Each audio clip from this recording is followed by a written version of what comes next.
Have you ever wanted to start a YouTube channel but you didn't because you didn't know what to make, or because the thought of putting your face on camera made your stomach turn? I'm camera shy. I'm going to make a claim that's going to sound backwards. Starting a faceless YouTube channel, yes, one of those AI voiceover no-face channels everyone loves to hate, is actually the fastest way to build the confidence, the skills, and the creativity you need to start the channel you actually want. By the end of this video, I'm going to show you exactly how that happened to me. So at the start of this year, I started this channel, the one you're watching right now, to teach YouTube growth and how to use AI tools to create videos. But I had a rule for myself. I will not teach something I haven't tested myself. Thou shalt not teach that which thou hast not first tested thyself. So I went ahead and built side channels quietly. Here's the part that I did not expect. I went in thinking that these side channels might start growing and I would be swimming in ad revenue. What I walked away with was something completely different, and it had nothing to do with money. It's not a liquid! Here's what I mean. I built 5 different channels in 5 completely different niches. A music channel, a history channel, a stick figure animation channel, a tutorial channel, a gaming channel. 5 niches I knew almost nothing about going in. And somewhere in the middle of making the third one, I noticed something happening to me. My brain was working differently. I was taking risks I would never take on a channel with my face and name attached. So here's the question. Why would removing your face from a video make you braver, not more hidden? It sounds backwards, and I know exactly what some of you are thinking. Faceless channels aren't real content. The scripts are written by AI. The visuals are generated by AI. There is no human touch. And yes, most of the time on faceless YouTube channels, the scripts are written by Claude or ChatGPT. The footage or images were stock footage or AI generated. But here's what people miss. Every single one of those channels still need a person behind it. Someone had to decide what the video was even about. Someone had to take a look at 10 AI generated thumbnails and pick the one that would not flop. Guys. Someone had to read the script back and say, no, cut that part, that's boring. Okay, so anyway, The AI doesn't have taste.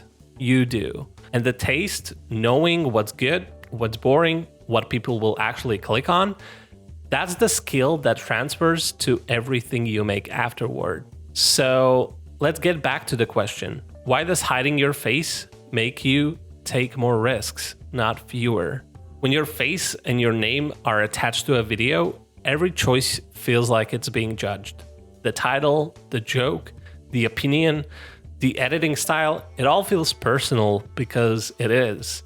So you play it safe. You make the version of the video you think is acceptable, not the version that's actually interesting.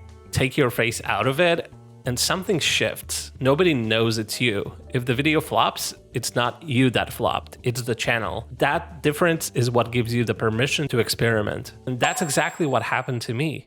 On the meme channel, I tried formats I would be embarrassed to post anywhere else. On the history channel, I tested wildly different storytelling structures back to back because nobody was watching me fail.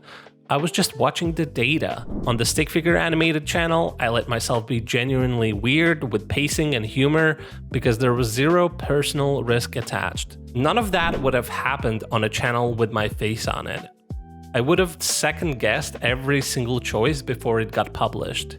This is the part most people never tell you about faceless channels. It's not a shortcut to lazy content. It's a low-stakes lab where you're allowed to fall loudly in public hundreds of times without it costing anything personal. After dozens and hundreds of videos across these different channels, here's what's changed in me.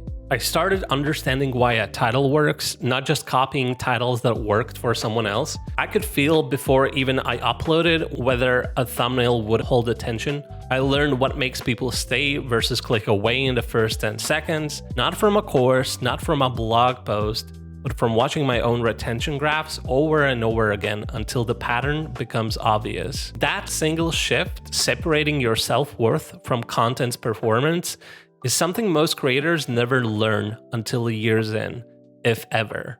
I learned it in months because the channels were not attached to my identity. That's the real unlock. Faceless channels are not just a side hustle. They are a creative training. By the time you're ready to make a channel that is you, your face, your name, your opinions, you have already failed 100 of times somewhere nobody was watching. So when you finally do show up on camera, you're not guessing anymore. You already know what works.